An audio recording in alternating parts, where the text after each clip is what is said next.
Sederhana aja, Mbak. Jadi hari ini backup dari pemerintah dalam hal ini adalah tentunya presiden beserta kawan-kawan itu tidak maksimal, tidak optimal. Saya bilang hari ini keberadaan Badan Pangan juga seperti macan ompong.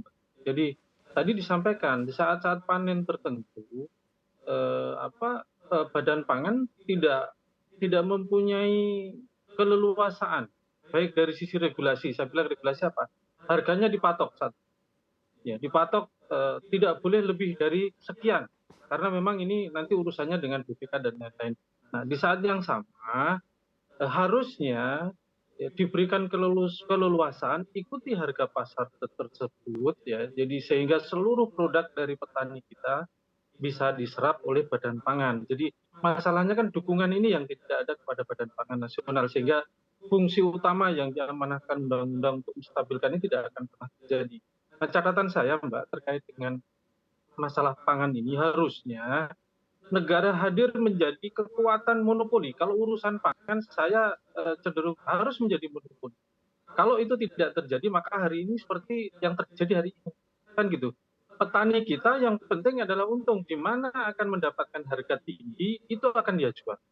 Masalahnya pemerintah tidak mampu melakukan, bukan tidak mampu lah, kalau bahasa saya tidak mau melakukan. Misalnya ketika harga sampai pada angka gabah misalnya sampai pada 6.000 atau itu, harusnya pemerintah diberikan keleluasaan berapapun stok dari petani kita diserap oleh pemerintah. Di lapangan swasta juga bermain. Ketika kemudian di lapangan diberikan harga yang lebih tinggi, maka dengan sendirinya mereka akan jual ke swasta sehingga tidak mau menjual kepada pemerintah. Ini kan masalah tersendiri. Karena efeknya di mana? Pada akhirnya stok yang ada di dalam negeri semuanya dikuasai oleh swasta. Kalau kemudian stok sudah dikuasai oleh swasta, maka dengan sendirinya pemerintah tidak akan mampu mengendalikan logistik ini. Sehingga ini menurut saya impor ini menjadi sebuah legalisasi atau formalisasi atas nama penstabilan harga dan lain-lain, stok baik CBP maupun stok jagung kurang sehingga menjadi pembenaran untuk impor. Jadi sekali lagi menurut saya catatannya adalah perbaikan terkait dengan logistik pangan negara kita, Pak. Jadi sehingga di lapangan berapapun harganya, jangan batasi Badan Pangan, berikan dukungan anggaran, beli semua produk rakyat, kemudian simpan di. Kalau masalah gudang dan lain kita tidak meragukan lah. Bulog punya perangkat untuk itu semuanya. Dan kepada Badan Pangan pada akhirnya bisa leluasa dengan gagahnya karena stok ada di dia, seluruh petani kita juga bisa dibeli dengan harga yang juga sebagaimana harga pasar, maka saat-saat kemudian seperti ini kita tidak dikendalikan oleh swasta. Nah, karena hari ini stok swasta lebih banyak daripada yang dimiliki oleh pemerintah, maka seolah-olah pemerintah hari ini itu mengemis. Kalau mau menurunkan, tolong pengusaha turunin harganya, sementara mereka memang pegang stok. Beda cerita kalau kemudian seluruh logistik dikuasai oleh negara, maka dengan sendirinya swasta tidak akan mampu kemudian mempermainkan harga. Kalau stok saya pikir cukup, Mbak. Ini saya mengacu kepada data yang diberikan oleh Kementerian Teknis. Baik. Seperti itu, Mbak. Jadi anggarannya berikan sepenuhnya keleluasaan kepada Badan Pangan sehingga bisa menjalankan kewenangan yang diamanahkan di undang-undang. Baik, kita akan beralih ke Bappenas. Ya, Pak Budi Waryanto, kalau mendengar yang diucapkan Pak Slamet tadi, sebenarnya kalaupun diberikan keleluasaan untuk menentukan harga, apakah Bappenas ini bisa menyerap seluruh produk atau seluruh logistik dari petani? Baik, Mbak. Ini kan sebenarnya kalau produk petani ada yang mengikuti mekanisme pasar dan juga ada kehadiran pemerintah di sana ya.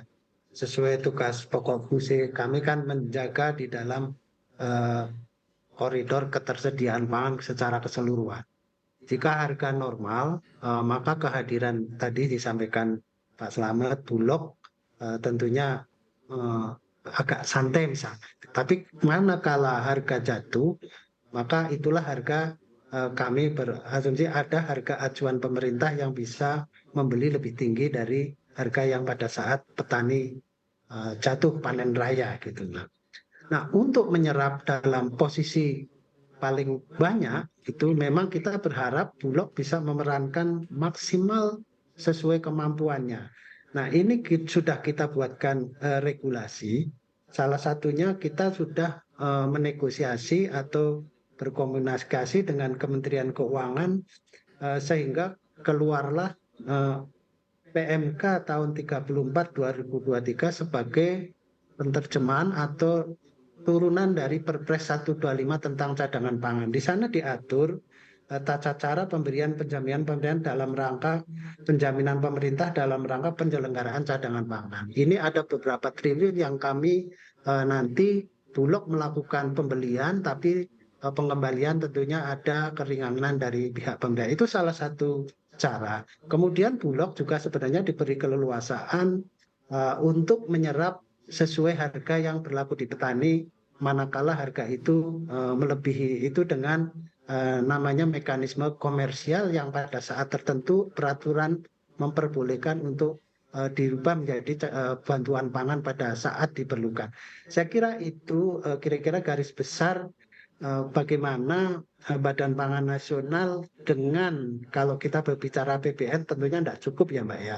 Tapi dengan memfungsikan operator Bulog menata sedemikian rupa agar bisa mendapatkan kinerja yang paling optimal di sana. Sehingga pada saat diperlukan kita sudah memiliki cadangan pangan yang sangat besar. Sebagai contoh untuk tahap pertama saja, beras di Bulog kita memintakan minimal 2,4 juta ton 1 tahun gitu ya. Jadi kalau misalnya nanti pada regulasi sudah matang betul gitu, kita bisa menyerap tentunya lebih di atas itu. Itu kira-kira Mbak. Baik, kita coba tanyakan ke Pak Rahmat Pambudi. Pak Rahmat, dari sudut pandang petani sendiri seperti apa? Kalau tadi Pak Slamet katakan ini sebenarnya negara harus bisa memonopoli masalah pangan. Ya, tadi kan sudah dijawab oleh Pak Budi Waryanto ya, bahwa APBN kita tidak akan cukup kalau negara harus memonopoli pangan kita. Tapi menurut saya memang tidak perlu juga kita sampai harus memonopoli, karena kalau harus memonopoli nanti tidak ada tempat bagi para pedagang kecil kita, terutama pedagang-pedagang di pedesaan, yang juga harus memanfaatkan kesempatan untuk berdagang secara adil, karena ini juga dibutuhkan petani. Petani juga membutuhkan pedagang. Tapi yang ingin saya sampaikan di sini adalah bahwa sebenarnya kita ini sudah ketinggalan zaman ya dalam strategi dan kebijakan pangan kita. Kita sudah terjebak kepada pangan perberasan sejak lebih dari 30 tahun yang lalu. Jadi selama kita tidak punya strategi dan kebijakan perberasan yang komprehensif, maka kita akan terulang hal seperti ini.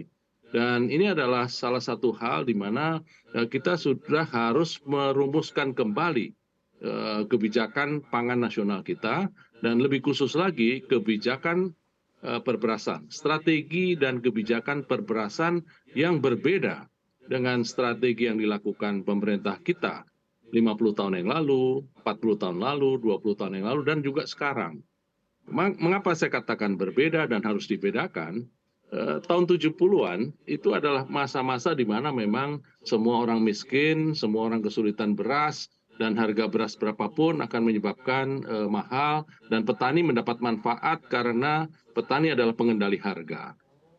Dengan berhasilnya pemerintah mencanangkan swasembada perberasan yang dilakukan sejak tahun 60-an, kemudian dilanjutkan 70-an dengan repelitanya, dan kita sukses tahun 85, dan petani mendapatkan manfaat terbesar karena ada swasembada beras, maka sejak itu seharusnya kita sudah melakukan strategi baru, membuat kebijakan baru. Mengapa hal itu perlu dilakukan? Apakah benar bahwa beras itu harus disanggah semua oleh pemerintah? Menurut saya tidak. Mengapa? Karena sebenarnya ada kelompok masyarakat tertentu yang dengan beras harganya di atas 20.000 pun tidak keberatan. Tetapi sebaliknya ada masyarakat kita yang dengan beras 5.000 pun itu terlalu mahal. Jadi harus ada strategi baru khususnya di bidang pangan kita, dan lebih khusus lagi di perberasan.